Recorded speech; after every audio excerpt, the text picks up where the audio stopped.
कहानी नंबर 106। बेटी से बहू। एक वकील साहब ने अपने बेटे का रिश्ता तय किया। कुछ दिनों बाद वकील साहब होने वाले समधी के घर गए तो देखा कि होने वाली समधन खाना बना रही थी।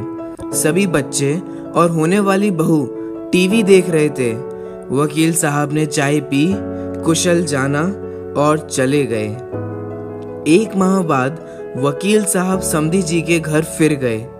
देखा भाभी समधन जी सब्जी बना रही थी, बच्चे पढ़ रहे थे और होने वाली बहू सो रही थी। वकील साहब ने खाना खाया और चले गए। कुछ दिन बाद वकील साहब किसी काम से फिर होने वाले समधी जी के घर आए। घर में जाकर देखा तो होने वाली समधन बर्तन साफ कर रही थी, बच्चे टीवी देख रहे थे और होने वाली बहू खुद के हाथों में नेल पेंट लगा रही थी। वकील साहब ने घर आकर गहन सोच विचार कर लड़की वालों के यहाँ खबर पहुंचाई कि हमें ये रिश्ता मंजूर नहीं। कारण पूछने पर वकील साहब ने कहा कि मैं होने वाले समधी के घर 3 बार गया। तीनों बार सिर्फ समधन जी ही घर के कामकाज में व्यस्त दिखी। एक भी बार मुझे होने वाली बहू घर का कामकाज करते हुए नहीं दिखी।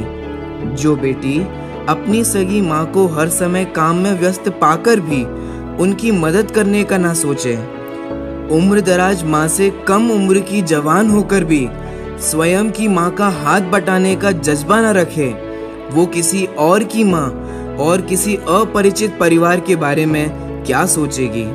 मुझे अपने बेटे के लिए एक बहू की आवश्यकता है, किसी गुलदस्ते की नहीं जो किसी फ्लावर पॉट में सजाया जाए। अब अपनी बात पर आते हैं। इसलिए सभी माता पिता को चाहिए कि वे इन छोटी छोटी बातों पर अवश्य ध्यान दें। बेटी कितनी भी प्यारी क्यों ना हो, उससे घर का काम काज अवश्य कराना चाहिए। समय समय पर डांटना भी चाहिए, जिससे ससुराल में ज्यादा काम पड़ने या डांट पड़ने पर उसके द्वारा गलत करने की कोशिश ना की जाए। हमारे घर बेटी पैदा होती है, हमारी जिम्मेदारी बेटी से बहू बनाने की है। अगर हमने अपनी जिम्मेदारी ठीक तरह से नहीं निभाई, बेटी में बहू के संस्कार नहीं डाले, तो इसकी सजा बेटी को तो मिलती ही है और माँ बाप को मिलती है जिंदगी भर गालियाँ। हर किसी को सुंदर और सुशील बहू चाहिए, लेकिन भाइयों, जब हम अपनी बेटियों में एक अच्छी बहू के संस्कार डालेंगे तभी तो हमें संस्कारित बहू मिलेगी। वृद्धाश्रम में माँ बाप को देखकर सब लोग बेटों को ही कोसते हैं, लेकिन ये कैसे भूल जाते हैं कि उन्हें वहां भेजने में किसी की बेटी का भी अहम रोल होता है। वरना बेटे अपने माँ बाप को शादी के पहले वृद्धाश्रम क्यों नहीं भेजते।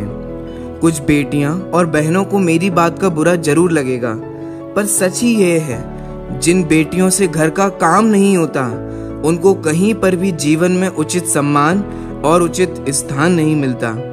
आपने कहानी अंत तक देखी और अपना बहुमूल्य समय इस वीडियो को देखने में लगाया, अतः आपका बहुत बहुत आभार।